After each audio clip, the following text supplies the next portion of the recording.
ভগবানের যত যত উৎসবের শেষে যাত্রা আছে, কি আছে? যাত্রা। যেই যেই উৎসবের শেষে যাত্রা আছে এগুলো কোনোদিন ক্ষয় হয় না। যেই যেই উৎসবের শেষে যাত্রা আছে সেগুলো কোনোদিন ক্ষয় হয় না। বলেন তো কি কি উৎসবের শেষে যাত্রা আছে? কয়টা উৎসবের নামের শেষে বলেন? রথযাত্রা চলতেই আছে, ক্ষয় হবে না। আর কি আছে? দোল যাত্রা, হ্যাঁ দোল যাত্রা, জগন্নাথের স্নান যাত্রা, রাস যাত্রা, এগুলো সব শেষে কি আছে? যাত্রা। যেগুলোর শেষে যাত্রা আছে এগুলো কোনোদিন ক্ষয় হয় না, এগুলো বাড়ে। ঝুলন যাত্রা, কমে কি? আরো একটি যাত্রা রয়েছে উৎসব, তার নাম হলো চন্দন যাত্রা। আপনারা চন্দন যাত্রা সম্বন্ধে জানেন? বড় দুঃখ মা, এ ধর্মে জন্মগ্রহণ করলাম কিন্তু কিছু শেখা হলো না, কিছু জানা হলো না। কত কিছু এ ধর্মে জানবার রইল কিন্তু আমাদের আর জানা হলো না। তাই ধ্যান দিন, এই পরম পবিত্র তিথি হলো চন্দন যাত্রা, আর শুরু হয় অক্ষয় তৃতীয়ার দিন, চলে টানা 21 দিন। কয় দিন ধরে? 21 দিন ধরে ভগবানের গায়ে চন্দন লাগাতে হয়। চন্দনের সাথে একটু কর্পূর, অগরু মিশিয়ে ভগবানের শ্রী অঙ্গে, যাদের বাড়িতে গোপাল আছে, রাধা কৃষ্ণ আছে, সবার উচিত ভগবানকে এই 21 দিন ব্যাপী চন্দন লাগানো। ভগবান আশীর্বাদ করেছেন এই চন্দন যাত্রার 21 দিনে কেউ যদি আমায় চন্দন লাগায় আমার জ্বালা দূর হয়, আর যে এই 21 দিন ব্যাপী আমায় চন্দন দেয় তার যত ভবজ্বালা আছে সমস্ত জ্বালা আমি দূর করে দেই। ধ্যান দিন, এই চন্দন যাত্রার কিভাবে সৃষ্টি হলো?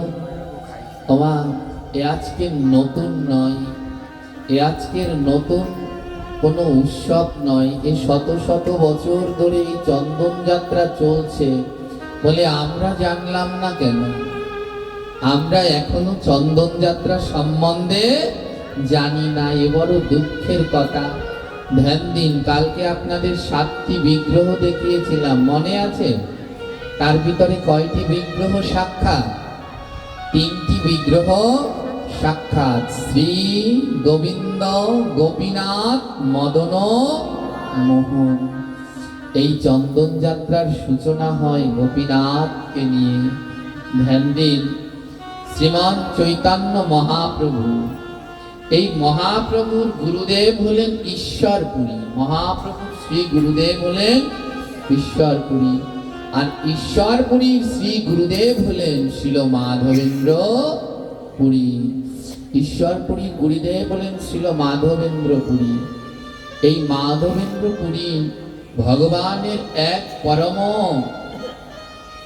পরম কৃষ্ণ, পরম নিষ্ঠাবান, একনিষ্ঠ ভক্ত।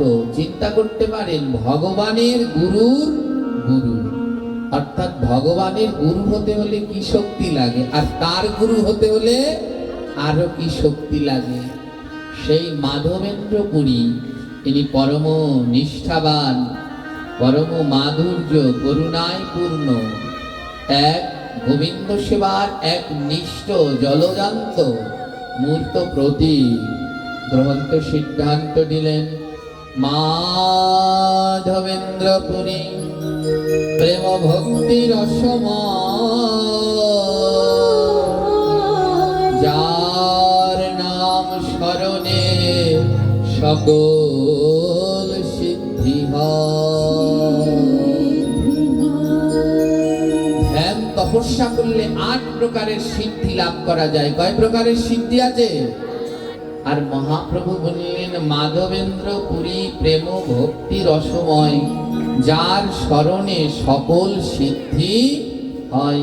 একবার যদি কেউ মাধবেন্দ্র পুরী বলে জয় দেয় তার সকল সিদ্ধি লাভ হয়ে যায়। বলো মাধবেন্দ্র পুরী পাদেকে।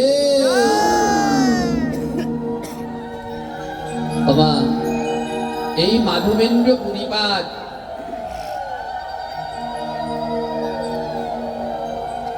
ইনি একটি ব্রত পালন করতেন বৃদ্ধ অবস্থায়। মাধবেন্দ্র পুরীপাদ তখন বৃদ্ধ দশায়, ৮০-৯০ বছরের বৃদ্ধ মাধবেন্দ্র পুরী। তার একটা ব্রত ছিল, ব্রতটা হলো অযাচিত ব্রত। অযাচিত ব্রত মানে বোঝেন, কারোর কাছে কিচ্ছু চায় না। মাধবেন্দ্র প্রভু পুরীপাদের একটা ব্রত ছিলেন অযাচিত, কোনোদিন কারো কাছে কিছু চাইতেন না, সারাদিন হরিনাম জপ করতেন। কেউ যদি তাকে সেধে যেচে সেধে কিছু দিত তাহলে সেদিন তিনি খেতেন, আর যদি কেউ তাকে কিছু না দিত তাহলে তিনি আর সেদিন কোনো কিছুই গ্রহণ করতেন না। এর নাম হলো অযাচিত ব্রত। আমার ভগবানকে এ জগতে পাওয়া যেমন সহজ আবার তেমনই কঠিন। কত বড় কত কষ্ট করলে পরে গোবিন্দকে লাভ করা যায়, আর আমরা এত অজ্ঞান, আমাদের এত জ্ঞান কম, আমাদের এত জ্ঞান কম যা বলে শেষ করা যায় না। কত কঠিন তপস্যা করলে পরে ভগবানের দর্শন পাওয়া যায়, আর আমরা কিছু না করেই গোবিন্দের দর্শন পেতে চাই। হ্যাঁ, আজকে একজন কি লাফালাফি বলছে, আমি শিব আমি কালী, বলছি দাঁড়াও তোমার শিব কালী বের করি আমি। আরেকজনকে বলছি আপনারা বলি দেন কেন, এই বলি প্রথা বন্ধ করেন না কেন, এটা অপরাধ। আমার বলি কোনো শাস্ত্রের সিদ্ধান্ত আছে কি? জোরে বললেন আছে? এ কোনো শাস্ত্র সিদ্ধান্ত নয়, কিন্তু বলি দেয়। জেনে রাখবেন, পাপ তার বাপকেও ছাড়ে না। যারা বলি দেয় আজ হোক কাল হোক তাদের বংশ নির্বংশ হয়ে যাবে, বংশে বাতি দেওয়ার জন্য কেউ থাকে না। রুদ্র চণ্ডী পুরাণের মধ্যে উল্লেখ রয়েছে, মম দারে মম যে নরা পশু ঘটা যাবদন্তি দিবাকরম তাবৎ নর দিবস। ভগবান বললেন, মমদারে মম যজ্ঞে, যে আমার মন্দিরে আমার যজ্ঞে পশু হত্যা করে, যতদিন পর্যন্ত দিবাকর সূর্য আছে ততদিন পর্যন্ত তাকে নরকে থাকতে হয়। তাই কোনো সময় মা, তিনি শুধু মানুষের মা নয়, মা কালী কি শুধু আমাদের মানুষের একাদের মা, তিনি বিশ্বের সমস্ত প্রাণীকুলের মা। মা কি কোনোদিন তার সন্তানকে কাটা দেখতে পারেন না? এগুলো মহা অপরাধ। মা, আমাদের গ্রন্থে স্পষ্ট বলা আছে, যারা বলি দেয় তাদের বংশে বাতি দেওয়ার কেউ থাকে না। তার প্রমাণ বাংলাদেশের জমিদার বাড়িগুলো, হাজার হাজার জমিদার বাড়ি পড়ে রয়েছে। এক সময় বড় বড় মহিষ বলি, কত পাটা বলি, কত বলি দিত, আজ সেই বিশাল জমিদার বাড়ি পড়ে আছে, কিন্তু বাতি দেওয়ার কেউ নেই। এই মহা পাপ থেকে দূরে যান। মায়ের কাছে মানত করছেন, মা একটা প্রাণ দেব, ওই প্রাণটাকে আমার দান এমন ভাবে করতে হয়, দান করবেন ডান হাত দিয়ে যেন বাঁ হাত টের না পায়। বলি দেওয়ার সময় দুই পক্ষ টানাটানি করে, এই পক্ষেরা মাথা টানাটানি করে, মাথার দিকের মাংস যেন একটু বেশি পায়, আর যারা বলি দেয় এরা ঠ্যাং টানাটানি করে যেন এই দিকের মাংস একটু। এই হলো এদের ধর্ম পালন করা। কি বলবো, দুঃখের কথা। এনারা তো বলি দিলে এনাদের আবার নাম নেওয়া যাবে না, এনারা মাথা ধরে টানে যেন মাথার দিকে একটু মাংস বেশি হয়। এগুলো পাপ ছাড়া আর কিছুই না। দান করুন, একটা জীবন দান করুন, বেশ ওই ছাগলটাকে, ওই প্রাণটাকে মায়ের চরণে উৎসর্গ করে ছেড়ে দিন, ছেড়ে দিন। ওর প্রাণ দান করতে যাচ্ছেন, ওকে ছেড়ে দিন। ওকে হত্যা করা কোনো শাস্ত্র সিদ্ধান্ত নয়, ওগুলো পৈশাচিকতা। তাই যারা এমন করবেন, আজ হোক কাল হোক, এই পাপের ফল তাদের ভোগ করতে হবেই হবে। একজনকে বললাম, আপনারা এই বলি বন্ধ করেন না কেন? উনি আমায় বললেন কি, বলি যদি বন্ধ করার হয় মা আমাদের দেখা দিয়ে বলবেন, মা আমাদের দেখাবেন স্বপ্নে, তারপরেই বন্ধ করব। ধ্যান দিন, কত মুনি ঋষি যোগী পুরুষ হাজার বছর ধরে তপস্যা করছে মায়ের দর্শন পাওয়ার জন্য, তারা পেল না, আর মা বলি বন্ধ করবার জন্য এসে সাক্ষাৎ দেখা দেবেন। কেমন লাগে অবস্থা! মা যেখানে বলি হয়, সেখানে যেখানে কোনো সন্তানকে কাটে, মা সেখানে থাকতে পারেন? মা তো ওই তখনই ওখান থেকে ত্যাগ করে চলে যায়। তাই এই নিষ্ঠুরতার সাথে কেউ যেন থাকবেন না। ভগবানকে পেতে হলে ত্যাগ করতে হয় মা। ত্যাগ না করলে পরে কোনোদিন গোবিন্দ লাভ করা যায় না। আপনাদের মাছ মাংস খেতে ইচ্ছে করে, খান না, কিন্তু ভগবানের দোহাই দিয়ে এটা করা উচিত। বলি দিয়ে তার মাংস রান্না করে, বলে নিরামিষ পাঁঠার মাংস। মাংস আবার কি করে নিরামিষ হয়? আবার বলে মায়ের প্রসাদ। এ বড় দুঃখ ছাড়া আর কোনো কিছুই না। তবে এই জাতি জাগবে, রাধারানী জানেন। এই জগতে যতক্ষণ পর্যন্ত ত্যাগ না হবে, ততক্ষণ পর্যন্ত গোবিন্দ কৃপা সম্ভব না। আজ যেই গ্রন্থখানা শ্রবণ করতে বসেছেন, এর নাম কি? শ্রীমদ্ ভগবৎ। কয়টা অক্ষর লাগে? ভগবৎ। ভগবৎ চারটা অক্ষর। ভতে ভক্তি, গতে জ্ঞান, বতে বৈরাগ্য, আর কতে হলো ত্যাগ। যতক্ষণ আমাদের মধ্যে সেই ত্যাগ না আসবে, হাজার ধর্ম করেও কোনো লাভ নেই। ত্যাগটা আগে আসতে হবে। ত্যাগ যদি না থাকে, তাহলে কোনোদিনই গোবিন্দ লাভ করা যায় না। মাধবেন্দ্র পুরীবাদের কেমন ত্যাগ ছিলেন, আজ তার উদ্দেশ্যে বললেন, মাধবেন্দ্র পুরী প্রেম ভক্তি রসময়, যার নাম স্মরণে সকল সিদ্ধি হয়। একবার তার নাম নিলে পরে সর্বসিদ্ধি লাভ করা যায়। তাহলে তিনি কেমন ত্যাগ করেছিলেন? অযাচিত ব্রত, কারো কাছে কিছু চাইতেন না। সারাদিন বসে হরিনাম জপ করতেন। আর কেউ যদি যেচে সেদে কিছু দিত, তাহলে তিনি সেদিন খেতেন। আর যদি কেউ না দিত, তাহলে তিনি উপবাস যেতেন। ওমা, এদেরকে বলে হয় সাধু। হ্যাঁ, আর আমাদের তো শুধু চাওয়া চাওয়া, এই চাই ওই চাই, এই খাবার ওই খাবার। আর কেমন ত্যাগী!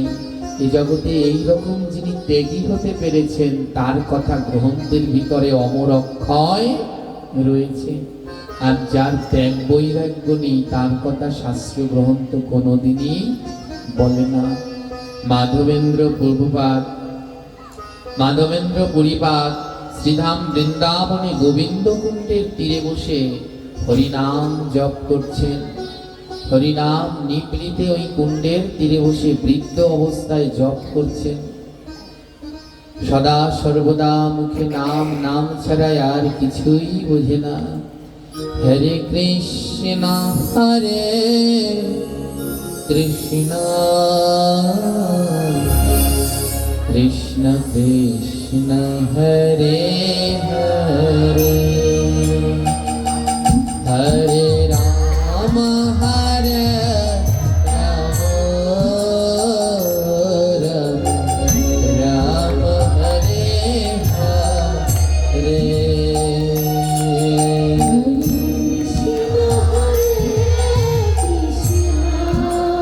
রাধে রাধে। সবাই মিলে বদন ভরে উচ্চ স্বরে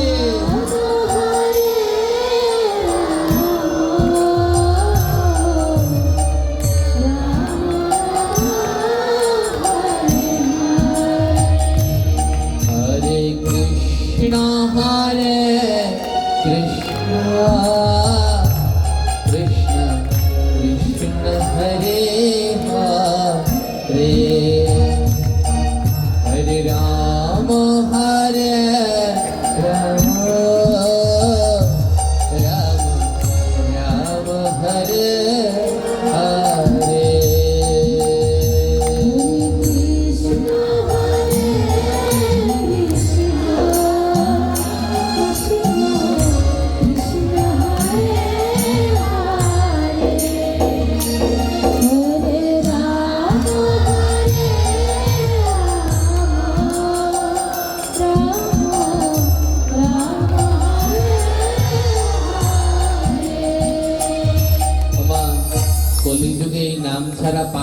যায়? জোরে বলেন যায় কি?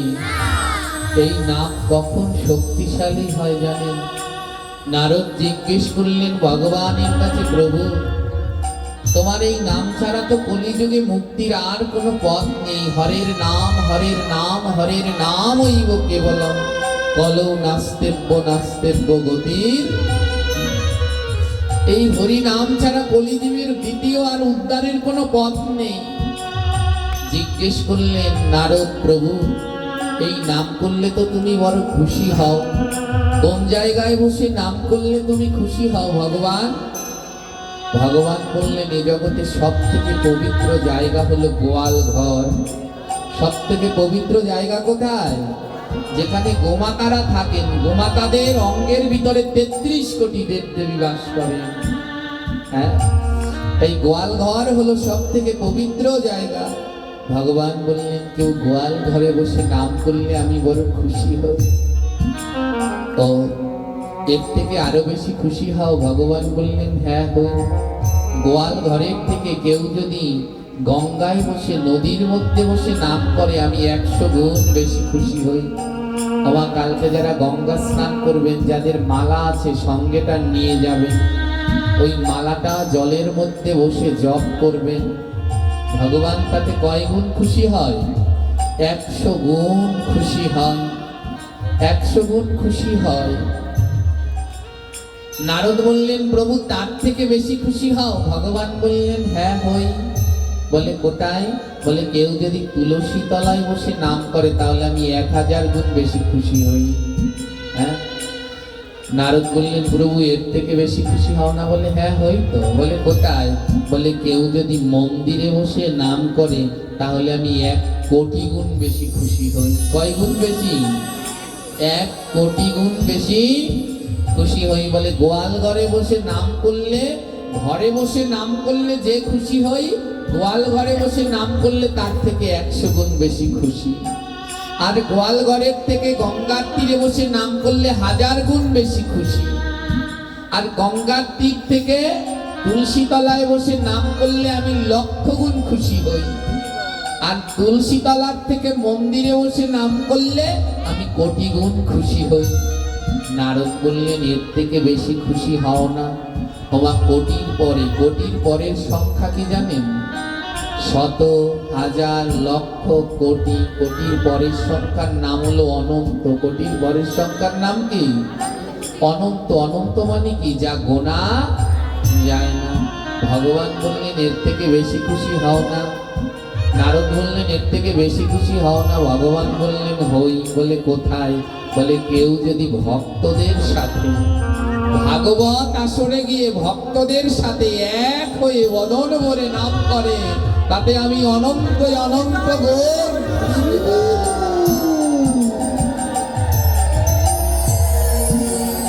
আমার আজ সেই ভাগবতীয় আসরে যেখানে বসে নাম করলে ভগবান অনন্ত গুণ খুশি হয়, যে খুশি গুণেও শেষ করা যায় না। তাহলে কেন সবার বদন বন্ধ? সবাই মিলে উচ্চ স্বরে বলুন, হরে কৃষ্ণ হরে কৃষ্ণ কৃষ্ণ কৃষ্ণ হরে হরে, হরে রাম হরে রাম, রাম রাম হরে হরে।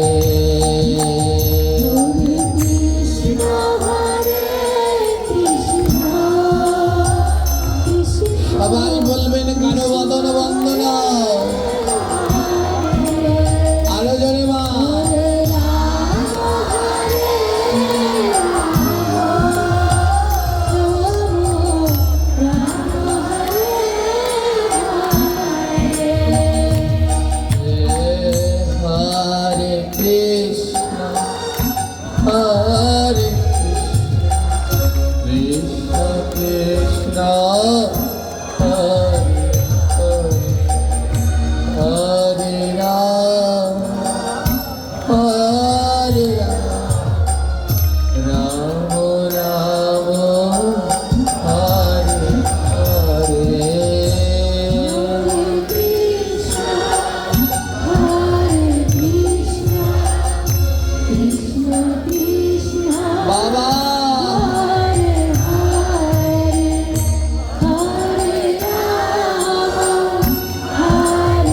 গোবিন্দ কুণ্ডের তটে বসে নাম করে যাচ্ছে, অনাবরত নাম।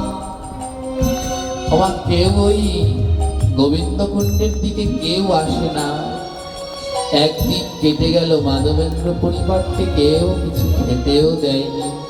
আর নামের ভিতরে এমন তন্ময় হয়েছেন, বলে নাম করলে এমন ভাবে করো যেন নাম করার সময় মন অন্যদিকে না যায়। হরিদাস ঠাকুর নাম করতেন 3 লক্ষ। 3 লক্ষ মানে গুনে গুনে লক্ষ নয়। নাম করার সময় লক্ষ্য রেখো, তোমার মন যেন অর্থ সম্পদের দিকে না যায়। নাম করার সময় লক্ষ্য রেখো, তোমার মন যেন স্ত্রী পুত্র বিষয় পরিজনের দিকে না যায়। নাম করার সময় লক্ষ্য রেখো, গোবিন্দের চরণ থেকে মন যেন অন্যদিকে না যায়। এই 3 দিকে লক্ষ্য রেখে নাম করো, তবে তো 3 লক্ষ। মাধবেন্দ্র পুরীপাদ নাম করছে, দুটি নয়ন থেকে অঝোর ধারায় জল ঝরছে।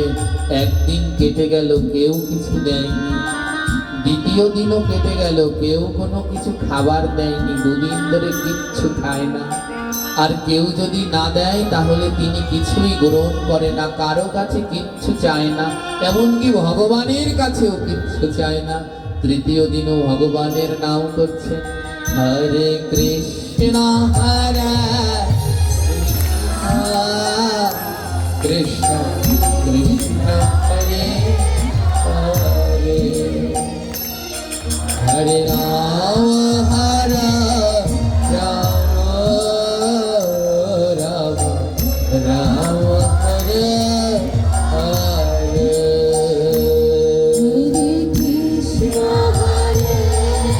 বলো, এমন দুর্লভ জন্ম আর হবে না।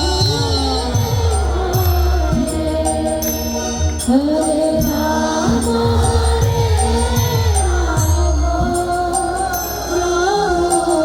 রাম হরে হরে কৃষ্ণ হরে কৃষ্ণ কৃষ্ণ কৃষ্ণ হরে হরে, হরে রাম হরে রাম, রাম রাম হরে হরে। হরে কৃষ্ণ হরে কৃষ্ণ রাধে রাধে। হরে হরে হরে রাম হরে রাম রাম রাম হরে হরে। ভক্ত জিজ্ঞেস করছেন, বৈষ্ণব ঠাকুর, এই নাম করলে কি হয়? বৈষ্ণব বললেন, নামে নামি নামে। বলে, নাম যদি করতে পারো ভগবানকে নামাতে পারবে। ওই গোলক বৃন্দাবন থেকে কেউ যদি কৃষ্ণকে নামাতে পারে তাহলে তার নাম হলো নাম। ওই নামে নামি নামে। ও বলে কখন? বলে যখন তোমার নাম ভগবান গ্রহণ করবে। বাবা, ভগবানকে ভোগ দিচ্ছেন, ভগবান আসবে। সেই দিন, যেদিন তোমার ভোগ গোবিন্দ গ্রহণ করেছে, সেদিন ঠিক তোমার কাছ থেকে ভগবান নেবেন। মহাজন বললেন, আমি কি করে বুঝবো আমি যে ভোগ লাগাই গোবিন্দ গ্রহণ করে কিনা? বলে, যেদিন গোবিন্দের ভোগ লাগাতে গিয়ে দেখবে তোমার নয়নে জল ঝরছে, সেদিন বুঝবে তোমার ভোগ প্রভু গ্রহণ করেছে। বলে, নাম করছো, ভগবান আসবে। বলে, কিভাবে বুঝবো ভগবান আমার নাম গ্রহণ করেছে কিনা? বলে, যেদিন নাম করতে গিয়ে দেখবে দুটি নয়নে জল ঝরছে, ওই নাম করতে গিয়ে দেখবে নয়নে তোমার জল, সেদিন বুঝে নিবে তোমার নাম আমার গোবিন্দ গ্রহণ করেছে। তাই ও ভক্ত, দুটি নয়নের জলে আকুল হয়ে ডাকো। নয়নের জলে আকুল হয়ে ডাকলে আমার ভগবান আসবে।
আমি হাজার নাম করলেও যেন আমার নয়নে জল আসে না। ও ভাই, এই নয়ন দুটো এত পাজি, ছেলের জন্য কাঁদে, মেয়ের জন্য কাঁদে, বিষয় সম্পদ ধন ঐশ্বর্যের জন্য নয়নে জল ঝরে, কিন্তু কৃষ্ণ নামে দুঃখটা নয়নের জল ঝরে না। যেই নয়নের জল ওই পুত্র কন্যার জন্য ঝরলো, ওতে কোনো কাজে লাগবে না। যদি কোনোদিন কৃষ্ণ নামে দুঃখটা নয়নের জল ঝরে, সেদিনে নয়ন ধন্য। মহাত্মা বললেন, বৈষ্ণব ঠাকুর, কৃষ্ণ নামে আমার নয়নে জল ঝরে না। বৈষ্ণব বললেন, ঝরবেও না। এ জগতে সবার নয়নে কৃষ্ণ নামে জল ঝরে না। এ জগতে কার নয়নে কৃষ্ণ নামে জল ঝরে জানো? যিনি সাধু সঙ্গ করেন, যিনি বদনে নাম করেন আর ভক্তের কাছে ছুটে যায়, ওই নাম করতে করতে ভক্তকে গিয়ে বুকের মাঝে জড়িয়ে ধরে, তার নয়নে কৃষ্ণ নামে জল ঝরে। সবার নয়নে ঝরে না। যিনি স্থান ত্যাগ করতে জানে, আমরা জায়গা ছাড়তে জানি না। যখন গৃহে থাকি তখনও ধন সম্পদ আগলে ধরে থাকি, যদি এখান থেকে ছেড়ে যাই অন্যরা আমার সব দখল করে নেবে। ভাগবত পাঠে কেন আসনি? আরে বাড়ি খালি রেখে আসা যায়? সব নিয়ে যাবে চোরে। ভগবানের উপরে বিশ্বাস নেই, জায়গা ছাড়তে জানি না। ভাগবত পাঠে গিয়েও একই জায়গায় বসে থাকি, যদি জায়গা থেকে উঠলে ওই জায়গায় অন্য কেউ বসে পড়ে।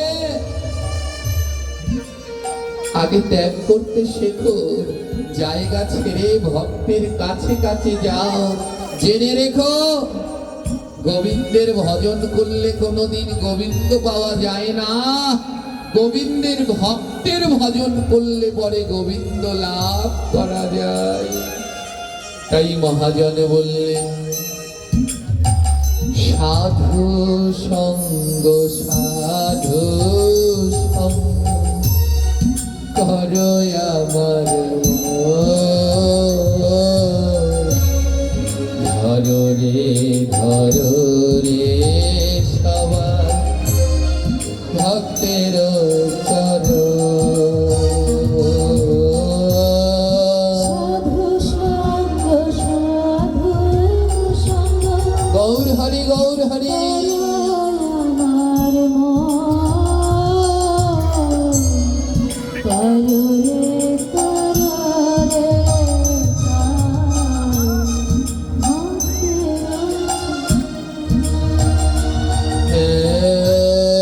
সাধু সঙ্গ সাধু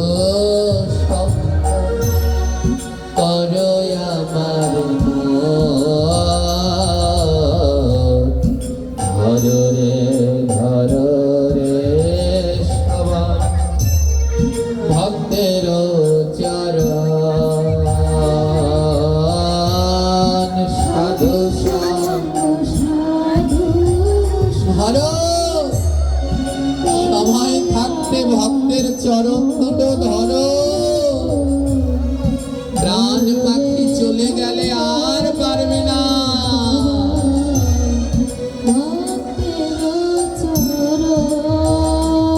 ওরে ডাকা শুনলে যেতে হবে, কেন বলছো না?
তোমরা এমন দূর লব জন আরে পাবে না।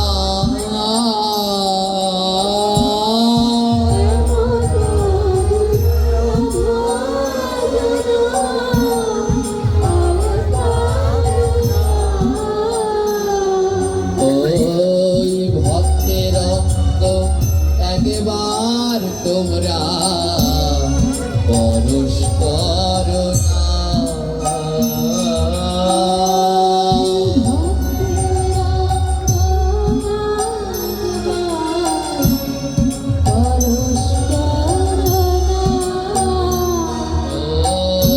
ওই ভক্তের অঙ্গ একবার তোমরা পরশ করো না।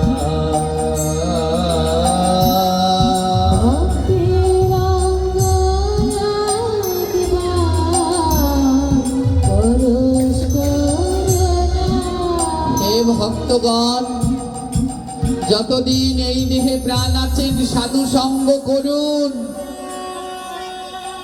একবার ভক্তের কাছে গিয়ে তার চরণ ধুলা মাখুন। একবার ভক্তের কাছে গিয়ে তাকে বুকে জড়িয়ে ধরুন।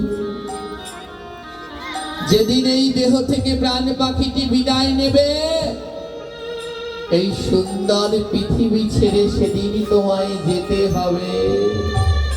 মহাজন বললে, সুন্দর পৃথিবী ছেড়ে তোমায় যেতে হবে।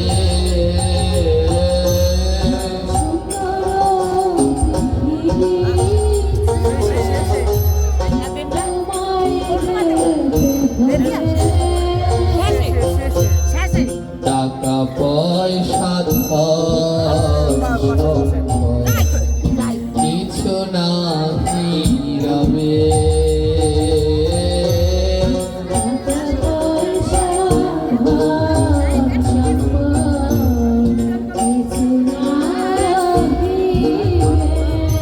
তাই সময় থাকিতে কর ভক্তের সঙ্গ।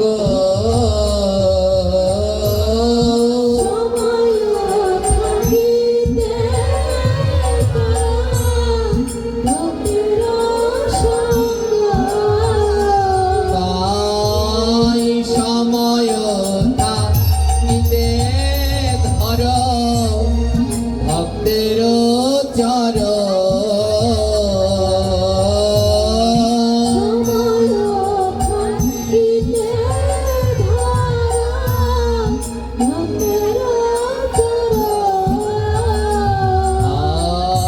আর নিকটে আসিতেছে তোমার মর।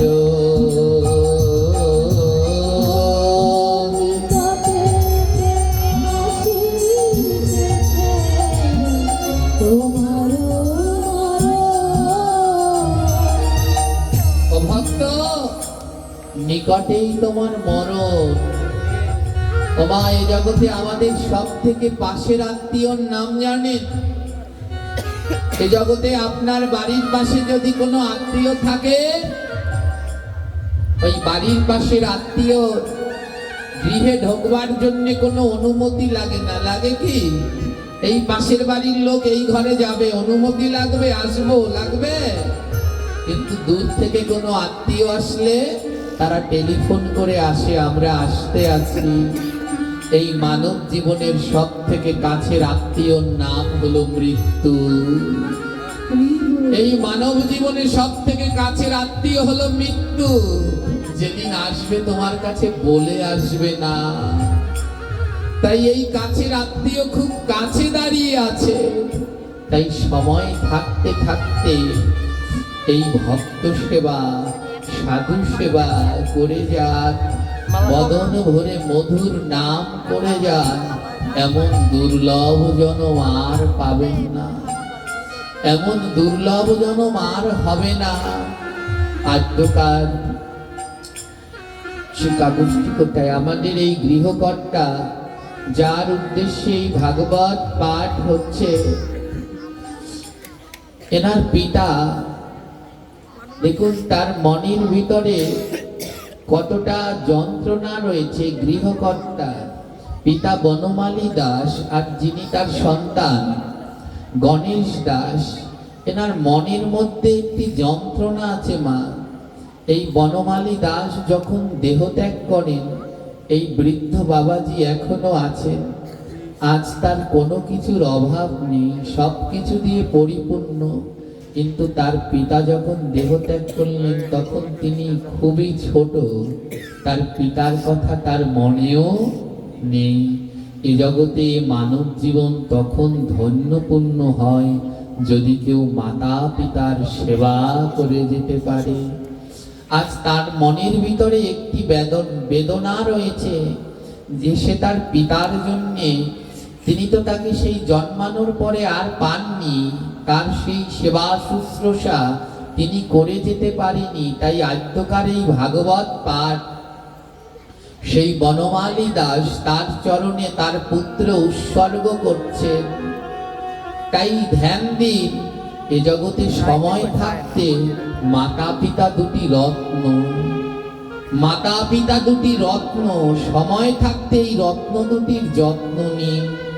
যারা পেয়েছেন বড় সেবা করে যান, কারণ এই জগতে মাতা পিতার সেবা করলে সাক্ষাৎ গোবিন্দ সেবা।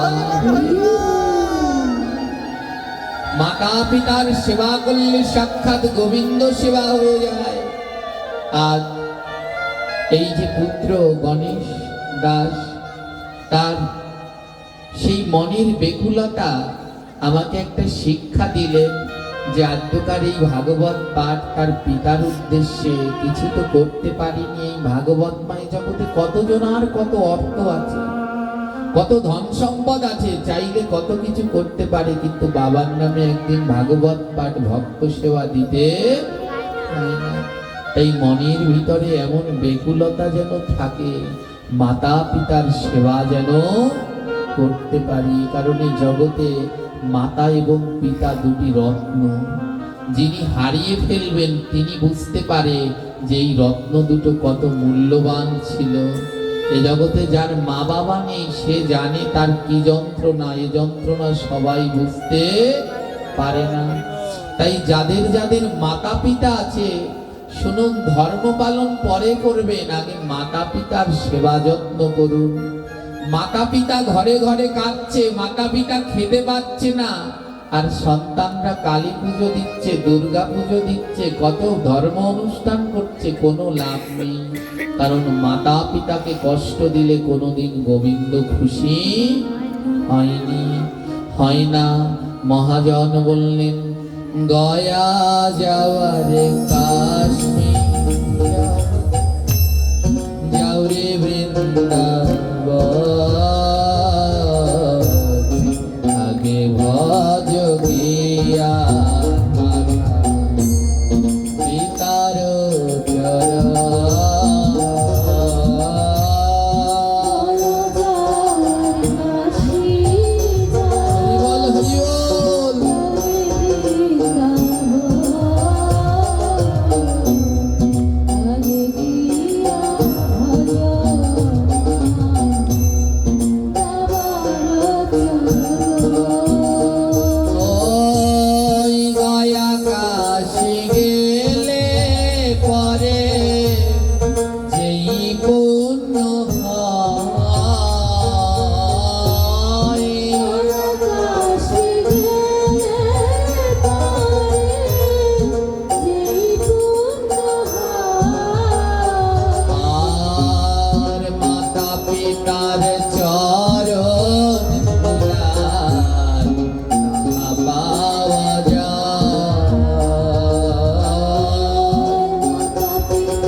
মাতা পিতার চরণ ধুলা নিলে সেই পুণ্য পাওয়া যায়।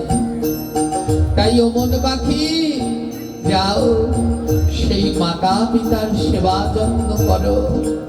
ঘরে ঘরে যেন কোনো বৃদ্ধ মা বাবার নয়নে জল না ধরে। সেই দিন ধর্ম পালন সত্যি হবে, যেদিন কোনো ঘরে কোনো মা বাবার নয়নে জল ধরবে না। মহাজন গাইলেন জনম দুঃখিনী গর্ভধারী মা, মায়ের অন্তরে ব্যথা দিল না।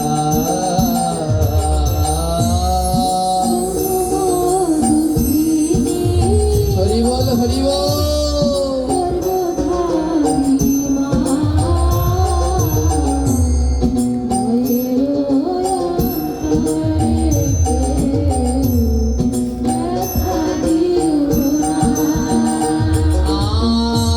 আর শত কষ্ট পেলে ও মা মুখে বলে না।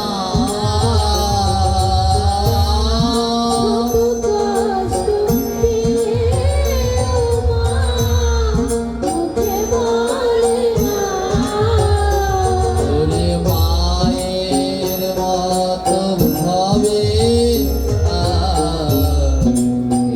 ভাবে না।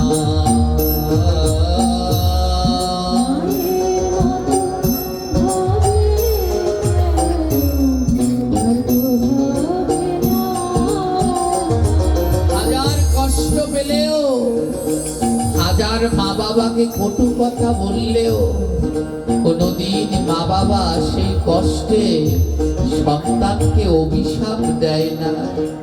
সদা সর্বদা মা গোবিন্দের কাছে প্রার্থনা করে আমার সন্তান যেন সুখে থাকে। ও মা, এ জগতে মা যদি সন্তান দূর দেশে আছে আর মা এই দেশে আছে, সন্তান যদি ব্যথা পায় সবার আগে মা বুঝতে পারে। এ জগতে কোনো বিজ্ঞানতা আবিষ্কার করতে পারেনি, যা গোবিন্দ তৈরি করেছেন তার নাম হলো মা। কেমন জানো? সন্তান যদি ব্যথা তাকে বোঝে মা, মায়ের মতো দরদিয়া কেউ তো ভাবে না।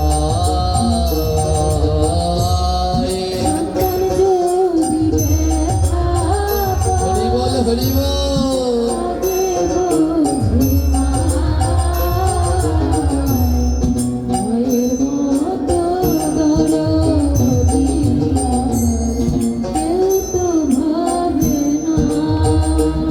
এ জগতে সন্তান ব্যথা পেলে আগে মা বুঝতে পারে।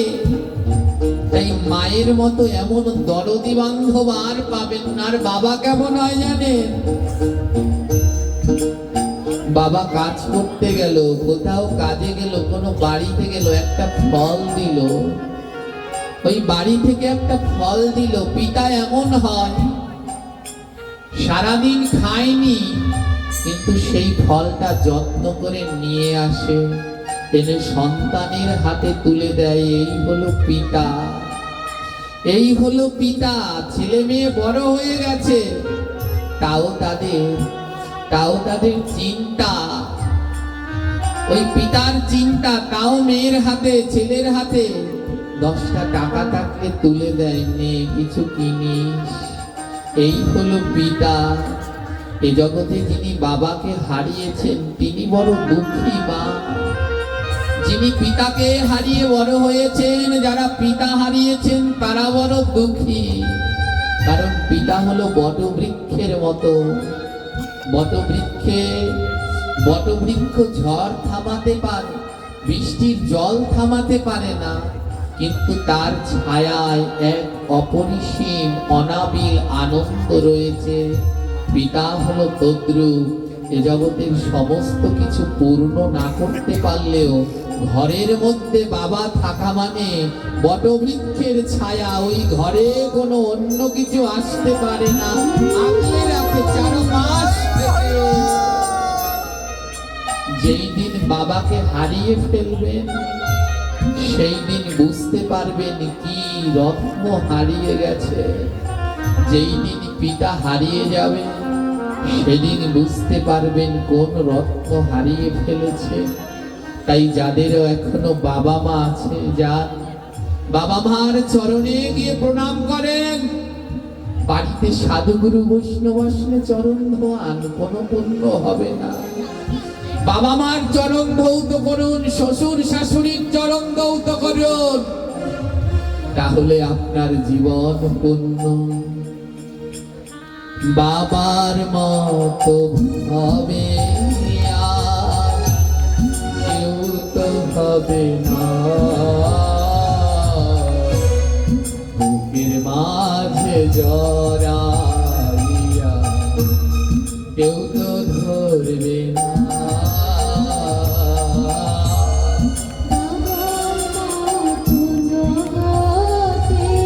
রাধে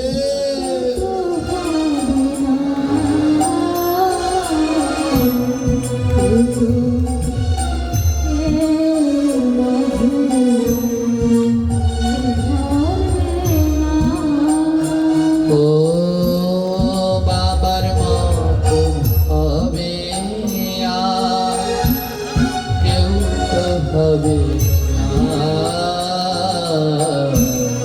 বুকের মাঝে জড়াইয়া আর তো ধরবে না। বাবার মতো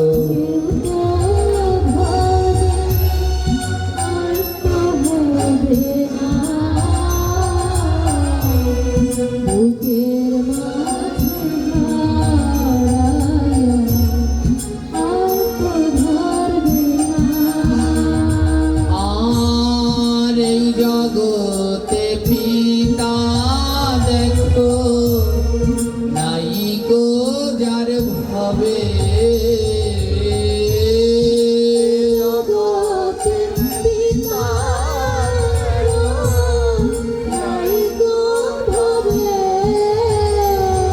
আর সে বড় জন দুঃখী জন্মে জন্মে রবে।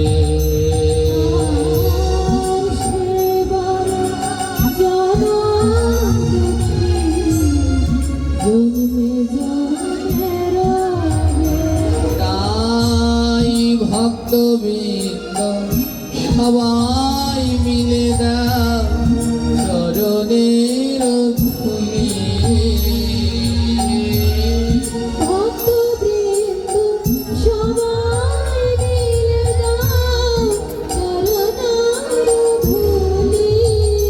তোমরা মাতা পিতার নামে সবাই বলো হরি হরি।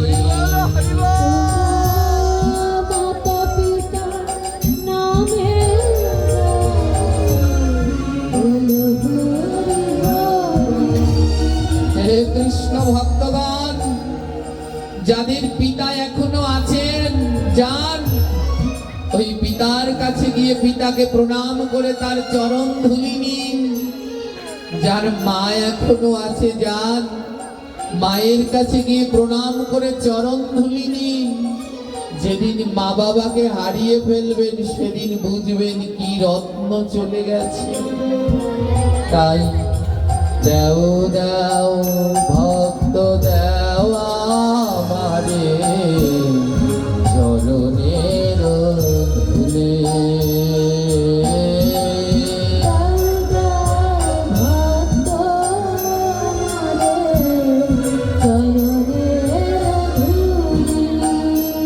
আমি মাতা পিতার সেবা যেন করে যেতে পারি।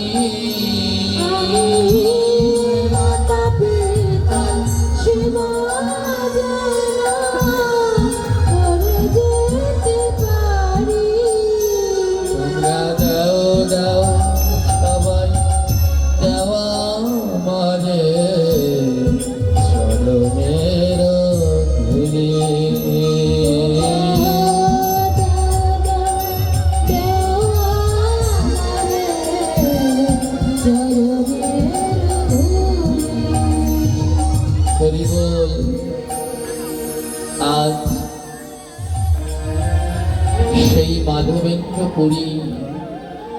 গোবিন্দ কুণ্ডের তীরে বসে হরিনাম করছে আর দুটি নয়ন ধারায় বসে যাচ্ছে। দেখতে দেখতে 5টা দিন কেটে গেল, কেউ কিছু দেয় না আর তার খাওয়াও হয় না, কিন্তু বদন ভরে প্রভুর নাম করে। হরে কৃষ্ণ হরে কৃষ্ণ কৃষ্ণ কৃষ্ণ হরে হরে, হরে রাম হরে রাম, রাম রাম হরে হরে। হরে কৃষ্ণ হরে রাধে রাধে বলো না সবাই, প্রেম সে বলো। হরে রাম হরে রাম, রাম রাম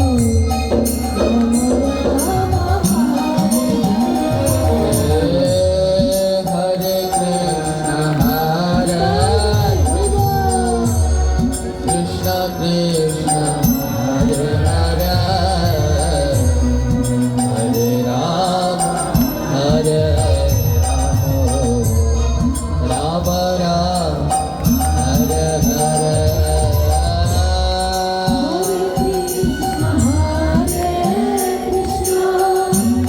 গৌর হরি গৌর হরি।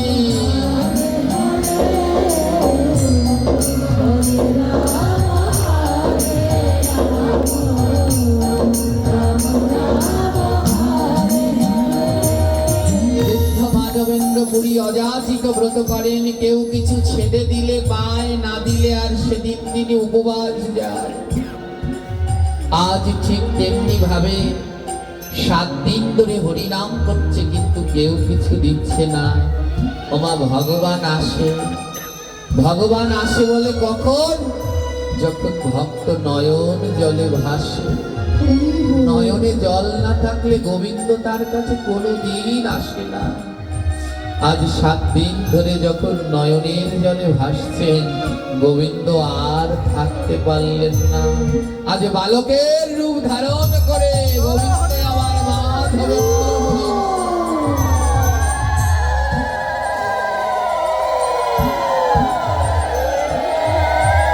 একটি ঘটির মধ্যে করে মাধবেন্দ্র পুরী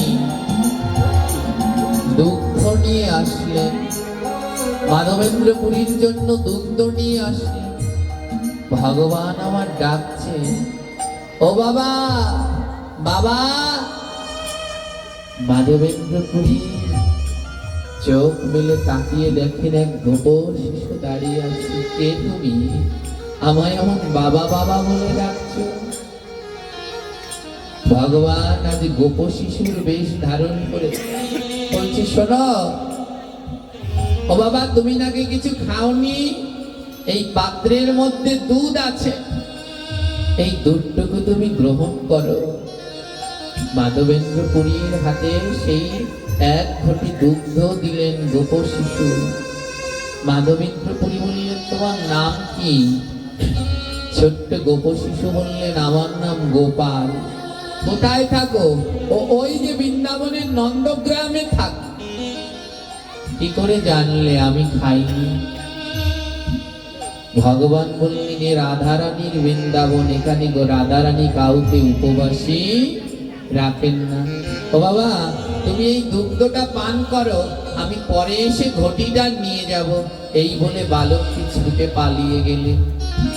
ওমা, এই হলো ভক্ত ভগবানের ভালোবাসা। অনেকে বলে না, ভগবানকে ডাকো, যদি কাজ না করো তোমায় কে খাওয়াবে? যদি ডাকার মতো ডাকতে পারো, ভগবান নিজেই খাবার নিয়ে আসে। আজ মাধবেন্দ্র পুরীর জন্য ভগবান নিজে এসেছেন দুগ্ধ নিয়ে। যখন মাধবেন্দ্র পুরী সেই দুগ্ধ পান করলেন, আর দেখে এ কোনো এই জগতের দুগ্ধ নয়, এক অপ্রাকৃত স্বাদ। মাধবেন্দ্র মুনি মনে মনে ভাবতে লাগলেন, কেই শিশু, কেই শিশু। সেই দুধের পাত্রটা ধুয়ে মাধবেন্দ্র পুরী নিয়ে অপেক্ষা করছেন, ছেলেটি বলেছেন, বাবা যাওয়ার পথে নিয়ে যাব। অপেক্ষা করছেন, কিন্তু গোপ শিশুটি আর আসছে না। দেখতে দেখতে রাত হয়ে গেল। মাধবেন্দ্রপুরী বসে আছেন, ঠিক ও আসবে, ঠিক ও আসবে। অপেক্ষা করতে করতে ঘুমিয়ে পড়েছে।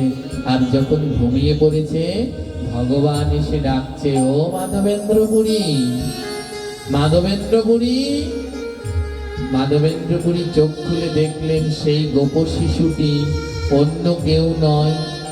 জিজ্ঞেস করলেন, কে গো তুমি? মাধবেন্দ্রপুরী বললেন, কে তুমি? গোপ শিশুটি বললেন, আমি এই গোবর্ধনের অধিষ্ঠাত্রী গোপাল। তুমি আমায় চিনতে পারছো না? যাকে তুমি এতদিন ধরে ডাকছো, আমি সেই গোপাল। প্রভু, তুমি তুমি এসেছো? কতদিন ধরে তোমায় ডাকছি, তুমি এসেছো ভগবান। ভগবান বললেন, এমন ভাবে ডাকলে কি আর আমি থাকতে পারি? ও মাধবেন্দ্র, জানো আমি অনেক কষ্টে আছি। আমি এই গোবর্ধনের অধিপতি গোপাল।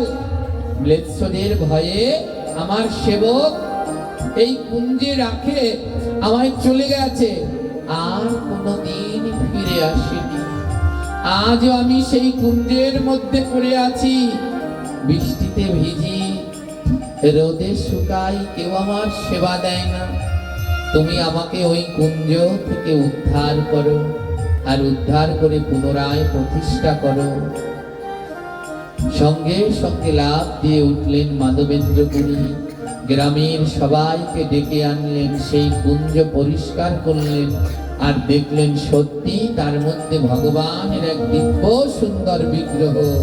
সেই বিগ্রহের নাম মদন।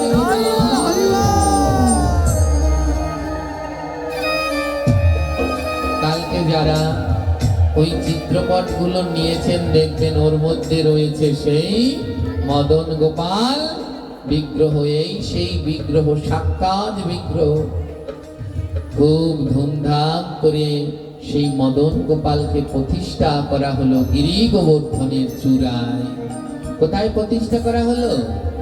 বৃন্দাবনে সাক্ষাৎ শ্যামকুণ্ড, রাধাকুণ্ড, গিরি গোবর্ধন।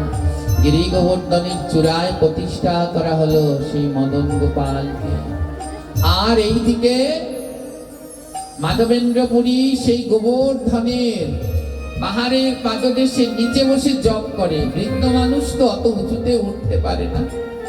আর একদিন গোপাল মাধবেন্দ্রপুরীকে স্বপ্নে বলে, ও মাধবেন্দ্র, আমাকে তো চৈত্র মাসে স্বপ্নে দেখিয়ে বলছে, মাধবেন্দ্র আমাকে তো ওই পাহাড়ের চূড়ার উপরে রেখেছো, ওখানে প্রচুর রোদ, আমার বড় কষ্ট হয়, আমার গায়ে বড় জ্বালা হয়। মাধবেন্দ্র বলছেন, প্রভু তোমার জ্বালা দূর করবার জন্য আমি কি করতে পারি? ভগবান বলল, তুমি মলয় চন্দন আনো, পুরীতে যাও, পুরীতে গিয়ে মলয় চন্দন আর কর্পূর আনো, আর চন্দন বেটে আমার গায়ে লাগাও, আমার সব জ্বালা দূর হয়ে যাবে। বৃদ্ধ মাধবেন্দ্র ঘুম থেকে উঠে বসলেন, লাফ দিয়ে উঠে বসলেন। ওমা, এক মুহূর্ত ত্যাগ করলেন না, সকালের অপেক্ষা করলেন না। বলে, আমাকে এখনই রওনা দিতে হবে পুরীর পথে। পুরী যেতে বৃন্দাবন থেকে 10-15 দিন, সুস্থ সবল মানুষদের 10-20 দিন সময় লেগে যায় হেঁটে হেঁটে যেতে। বৃন্দাবনে প্রচুর গরম। মাধবেন্দ্রপুরী বললেন, আমায় একটু সময় নষ্ট করা যাবে না, এখনই আমায় রওনা দিতে হবে। যদি সকালের অপেক্ষা করি, ততক্ষণে আমার প্রভুর বড় কষ্ট হবে। হে কৃষ্ণ ভক্তগণ, তাই বললেন, যা করবার আজই করো, কালের অপেক্ষা করো না। কাল করতে করতে তোমার কাল চলে আসবে, কাল মানে মৃত্যু। তাই যা করবার আজই করো, কালকের অপেক্ষা আর করো না। মাধবেন্দ্র পরিপাদ ওই রাত্রবেলায় রওনা দিলেন। মাধবেন্দ্র পরিপাদ ওই রাত্রবেলায় কর্পূর আর চন্দন আনবার জন্য রওনা দিলেন। পায়ে হেঁটে হেঁটে যাচ্ছেন। ওই বৃদ্ধ 80-90 বছরের বৃদ্ধ পায়ে হেঁটে হেঁটে ভগবানের জন্য চন্দন আনতে যাচ্ছেন। আর এ জগতে আমরা মরে যাব, আমাদের কথা কেউ বলবে না। কারো বলবে না, কারণ আমরা এই জগতের জন্যে, ভগবানের জন্যে কিছুই করতে পারলাম না। যেটুকু করলাম সব নিজের জন্যে, নিজের জন্যে জমা করেছি, ভক্ত সেবার জন্যে, গোবিন্দের জন্যে কিচ্ছু করে যেতে পারিনি। ওই বৃদ্ধ বয়সে ও লাঠিটা ভর দিয়ে রওনা দিচ্ছে, না এক রাত্র দেরি করা যাবে না, আমার প্রভুর বড় কষ্ট হবে। আর আমরা ঘরের সামনে তুলসী গাছ, স্নান করে একটু জল দেব, সেই সময় আমাদের নেই। বলুন এ জীবন কেমন ভাবে সফল হবে?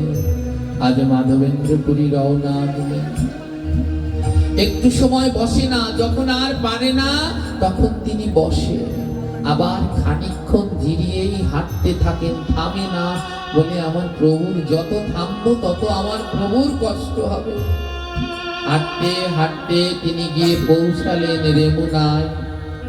রেমুনায় গিয়ে পৌঁছালেন উড়িষ্যায়। উড়িষ্যা প্রদেশের বালেশ্বর জেলায় রেমুনা নামক এক গ্রাম আছে। এই রেমুনায় রয়েছে ভগবান শ্রীকৃষ্ণের প্রথম বিগ্রহ, যেই বিগ্রহ তৈরি করেছিলেন সাক্ষাৎ মা সীতা। মা সীতা বনবাসে থাকার সময় এই বিগ্রহ তৈরি করা হয়েছিল। ভগবানের দাপর যুগে গোবিন্দ লীলা করবার আগে তার বিগ্রহ তৈরি হয়েছিল, এখনো আছে মা। এনার নাম হলো গোপীনাথ বিগ্রহ। রওনা দিয়েছেন। এবার ওখান থেকে যখন তিনি যাচ্ছেন মাধবেন্দ্রপুরী, তো মনে মনে ভাবছেন যাই একটু গোপীনাথকে দর্শন করে আসি। ওমা কিচ্ছু খায় না, ওই খাবার জন্য একটু দাঁড়ায় না, হাঁটতে থাকে। খাবার জন্য একটু দাঁড়ায় না, সারাদিন হাঁটে। বলে খেতে গেলে আবার সময় লেগে যাবে। কেমন ভক্ত চিন্তা করেছে।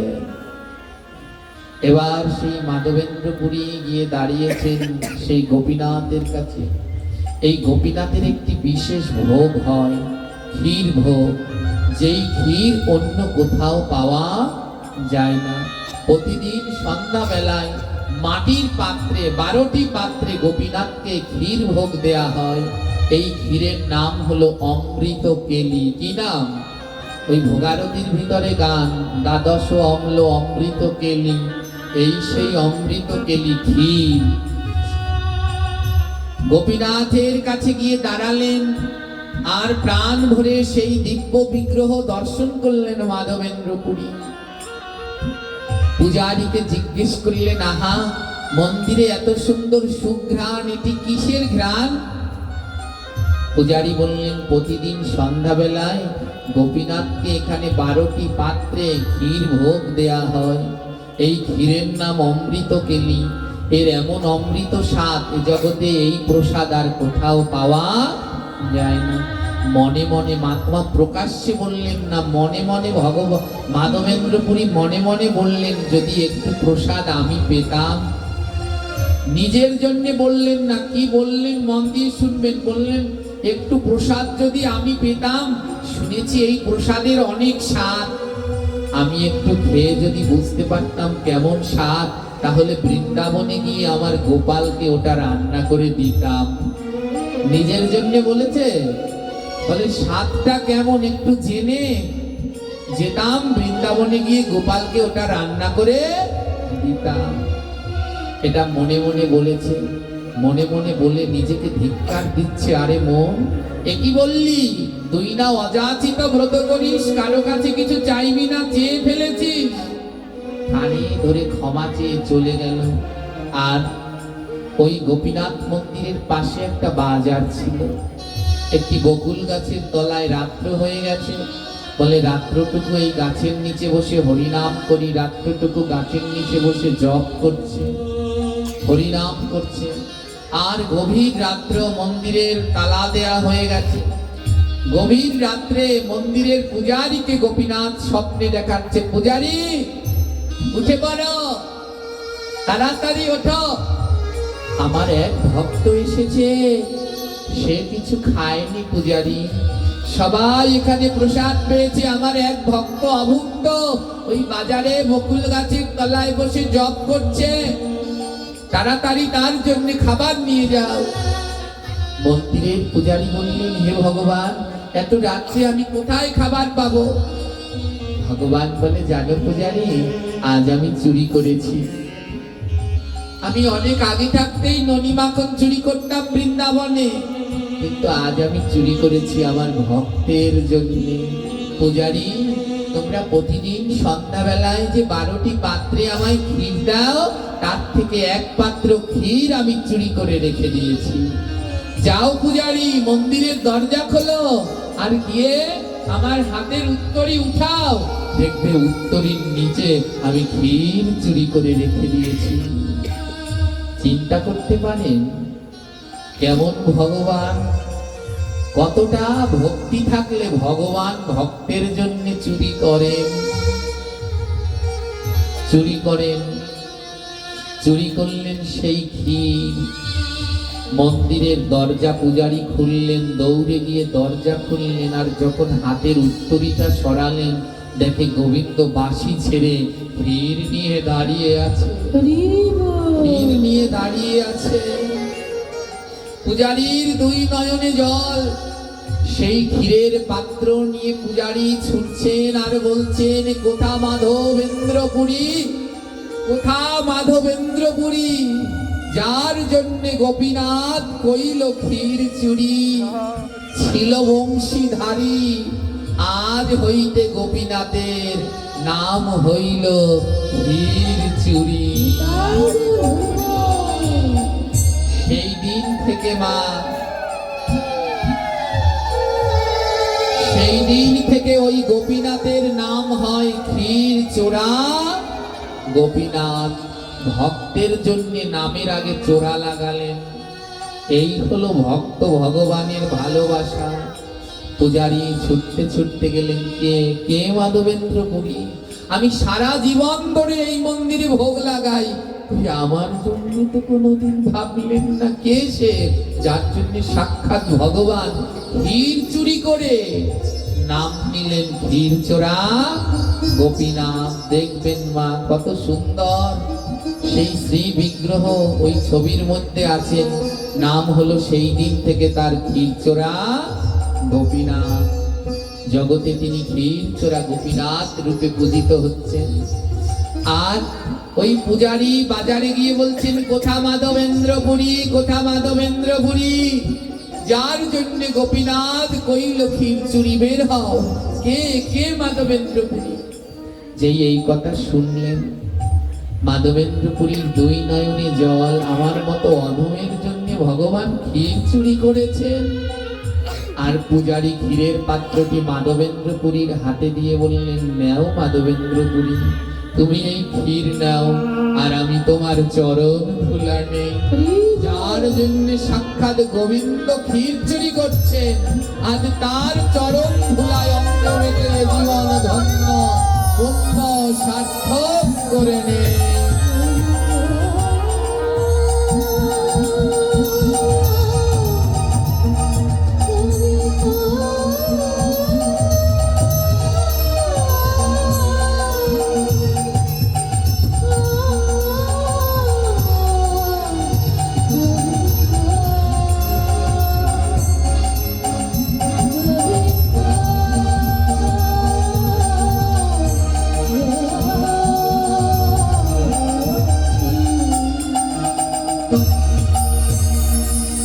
মাধবেন্দ্রপুরী বড় তৃপ্তির সহকারে সেই ক্ষীর প্রসাদ গ্রহণ করলেন। আর সেই ক্ষীরের স্বাদ যেন ভুলে না যায়, তাই মাটির পাত্রটি ভেঙে টুকরো টুকরো করে আঁচলে বেঁধে নিলেন। বলে, প্রতিদিন এক টুকরো করে ওই মাটির পাত্র খাবো। চিন্তা করেছেন, ওমা, আমরা প্রসাদের মহিমা বুঝি না। প্রসাদ এমন এখন সুলভ হয়ে গেছে, প্রসাদের মাহাত্ম্য আর বুঝি না। মাধবেন্দ্রপুরী সেই ক্ষীর প্রসাদ সেবা করে সেই মাটির পাত্রটা ভেঙে টুকরো টুকরো করে সঙ্গে নিলেন। বলে, প্রতিদিন এক টুকরো করে এই মাটির পাত্র সেবা করব। ওই রাত্রবেলায় মাধবেন্দ্রপুরী ওখানের স্থান ত্যাগ করল। সকালবেলা হাজার হাজার ভক্ত এসেছে দেখতে গোপীনাথ ক্ষীর চুরি করেছে, গোপীনাথ ক্ষীর চুরি করেছে। সেই দিন থেকে ওই গোপীনাথের নাম হয় ক্ষীরচোরা গোপীনাথ। মাধবেন্দ্রপুরী থাকতে পারতেন না একটা রাত্র। কেন থাকলেন না জানেন?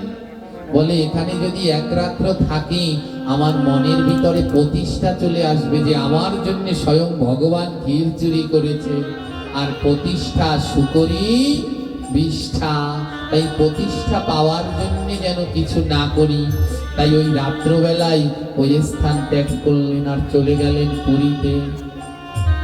পুরীতে যাচ্ছেন আর প্রতিদিন রাস্তায় ওই কিছু আহার করে না মা, ওই মাটির এক টুকরো, ওই যে ভান্ডে মাটির ভান্ডে ক্ষীর দিল সেই মাটির ভাণ্ড এক টুকরো চিবিয়ে চিবিয়ে আস্বাদন করেন। আর আমরা কত প্রসাদ অপচয় করি।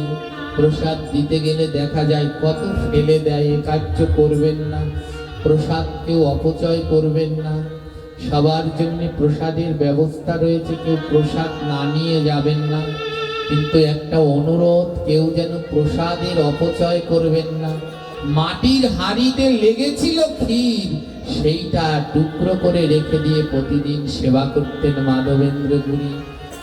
যখন পুরীতে গেলেন হাজার হাজার লোক, মাধবেন্দ্রপুরী বললেন এবার আমি কার কাছে যে চন্দন চাইব?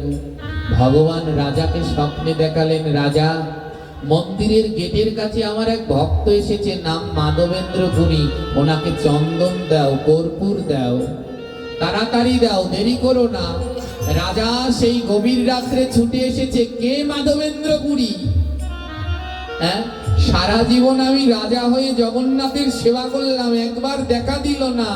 আর কে এমন মাধবেন্দ্রপুরী যার জন্য আজ আমি জগন্নাথ দর্শন পেলাম? রাজার দেরি করলেন না, সঙ্গে সঙ্গে এক মন চন্দন, কর্পূর, অগরু এনে দিলেন। একটা ঘোড়ার পিঠে করে সমস্ত কিছু সাজিয়ে দিলেন। সঙ্গে একজন ব্রাহ্মণ আরেকজন সেবায়িত দিলেন। বললেন হে মাধবেন্দ্রপুরী পাদ, আপনি এই চন্দন কর্পূর নিয়ে তাড়াতাড়ি রওনা দিন। চন্দন কর্পূর নিয়ে মাধবেন্দ্রপুরী পাদ বৃন্দাবনের উদ্দেশ্যে রওনা দিলেন। আর যাবার পথে আবারও রাস্তায় পড়ল সেই রেমুনা গোপীনাথ মন্দির। মাধবেন্দ্রপুরী মনে মনে বলে আমার জন্য গোপীনাথ ক্ষীর চুরি করেছে, যাই আরেকবার গোপীনাথকে দর্শন করে আসি। এ জীবনে আর তো পারবো না, আরেকবার গিয়ে দর্শন করে আসি। আমার সেই গোপীনাথকে দর্শন করতে গেল। আর গোপীনাথ মাধবেন্দ্রপুরীকে ডেকে বলছেন, মাধবেন্দ্র, বৃন্দাবনের কৃষ্ণ, বৃন্দাবনের মদন গোপাল, আর এই পুরীতে ক্ষীরচোরা গোপীনাথ আলাদা নয়। আলাদা কি? আমার বৃন্দাবনে কৃষ্ণ আর এখানেও কৃষ্ণ, আপনাদের বাড়িতেও গোবিন্দ আছেন, এই কোন কৃষ্ণ কি আলাদা? সব কৃষ্ণই এক। ভগবান মাধবেন্দ্রপুরীকে বললেন, মাধবেন্দ্র, তোমার আর কষ্ট করতে হবে না, তোমায় আর কষ্ট করে বৃন্দাবনে যেতে হবে না। এইখানে এই গোপীনাথের গায়ে চন্দন লাগালে সেই চন্দনই বৃন্দাবনে মদন গোপাল লাভ করবে। মাধবেন্দ্র, তুমি চন্দন বেটে কর্পূর দিয়ে আমার গায়ে লাগাও, তাহলে বৃন্দাবনে মদন গোপালের অঙ্গ শীতল হয়ে যাবে। ওই যে ভগবানের গায়ে রোদ পড়ছে তাই তার জ্বালা করছে, বলে এখানে আমার গায়ে লাগালে ওখানে ভগবানের অঙ্গ শীতল হয়ে যাবে। তুমি আর দেরি করো না, আজই তুমি আমার গায়ে চন্দন বেটে লাগাও। যেই দিন তিনিকে ভগবান আদেশ করলেন সেই দিন ছিল পবিত্র অক্ষয় তৃতীয়া। বলল আজ এই অক্ষয় তৃতীয়ার দিন তুমি চন্দন বেটে আমার গায়ে লাগাও, এখানে লাগালেই আমি বৃন্দাবনে পাবো। সেইখানে মাধবেন্দ্র চন্দন বাটিয়া কর্পূরার অগুরু তাহাতে মিশ্রিত করিয়া লাগাইল দেখো গোপীনাথের গায়ে, সেই চন্দনে বৃন্দাবনে মদন গোপাল পায়। লাগালেন পুরীতে, আর পাচ্ছেন কোথায়? বৃন্দাবনে। গোপীনাথ কহে আজ হইতে ইহার নাম হইল চন্দন যাত্রা, জগতে প্রচারিত হইবে এই মহা চন্দন যাত্রা। যেই জনা চন্দন যাত্রায় নিজ গৃহে বসে ভগবানের অঙ্গে চন্দন লাগায়, সেই চন্দন বৃন্দাবনে মদন গোপাল।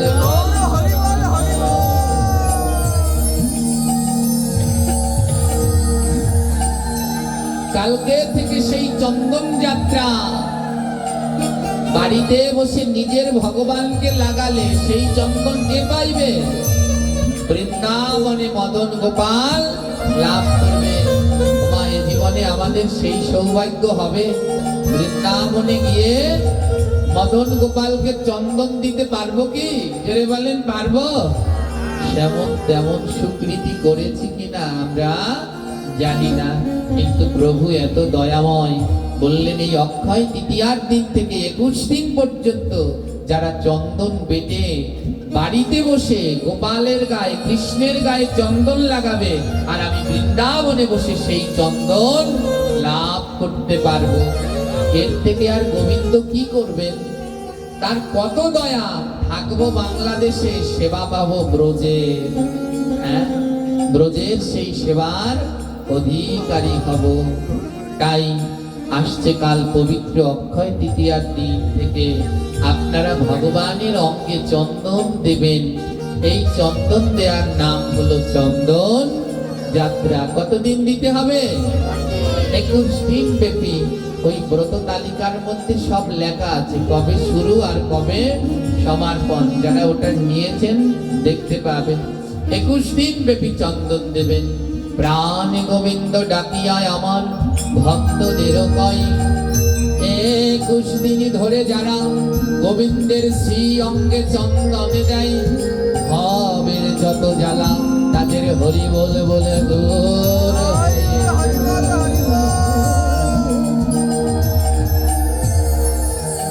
যারা ভগবানের শ্রী অঙ্গে 21 দিন চন্দন লাগাবে, তাদের আর ভব জ্বালা থাকবে না।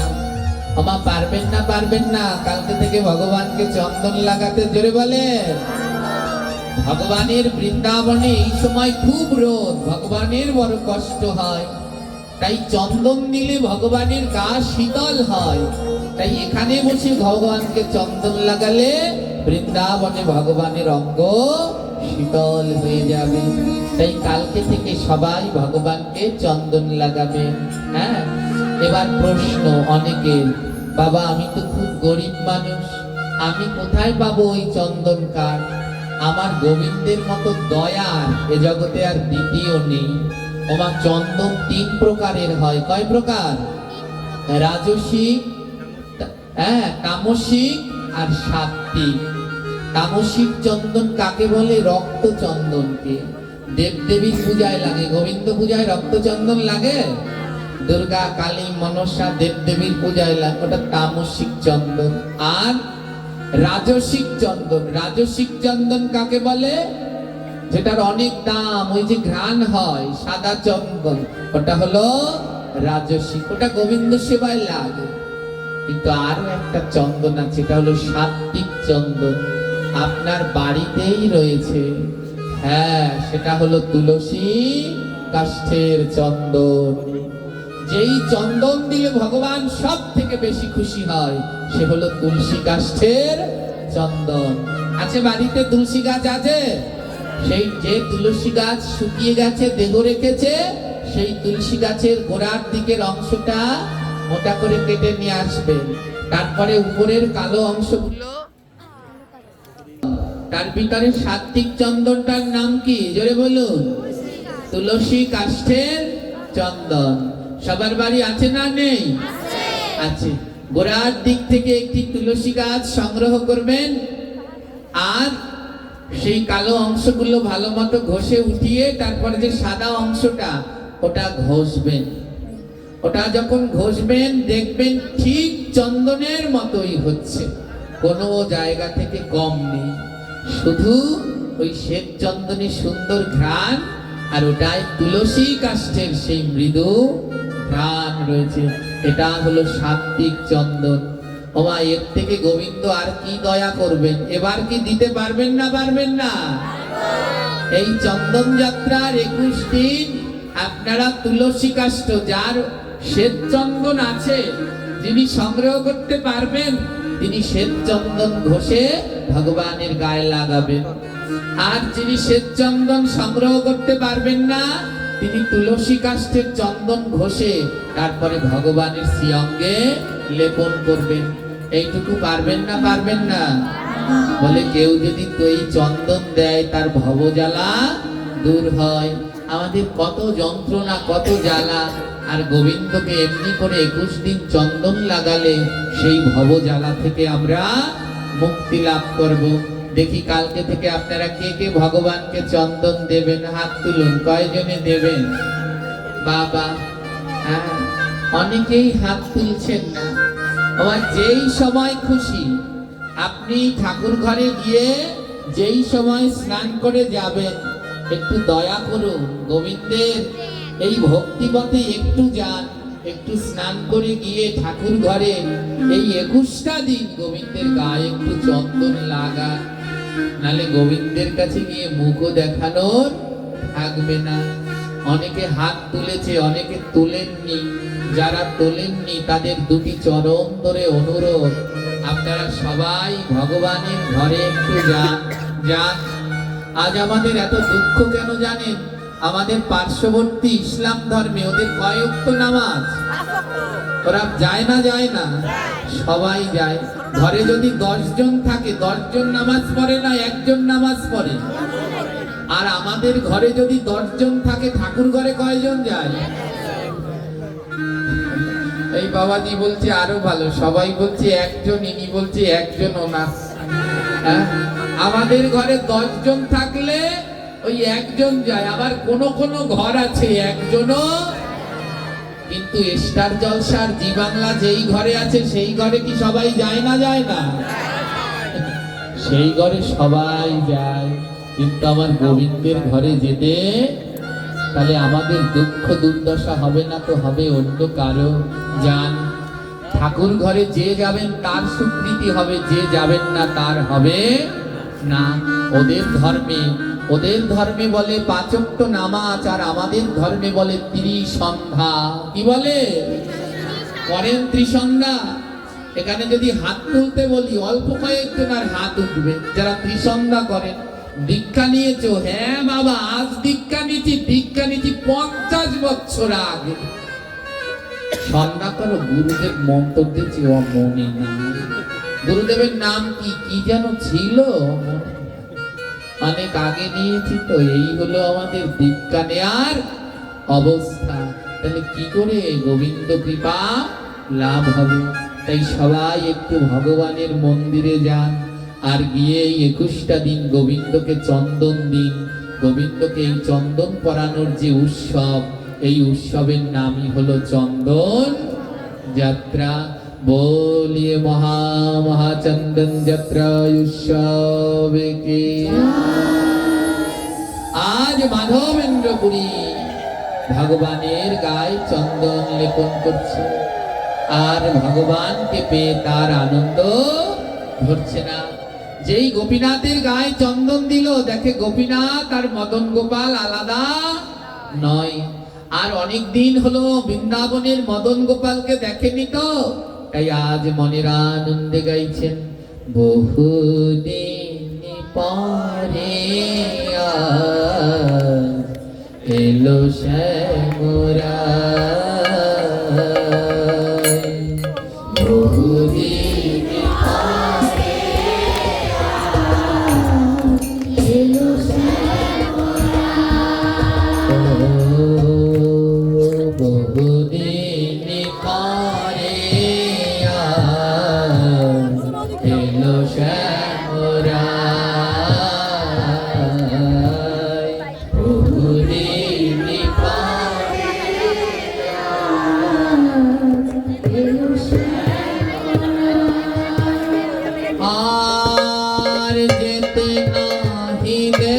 গো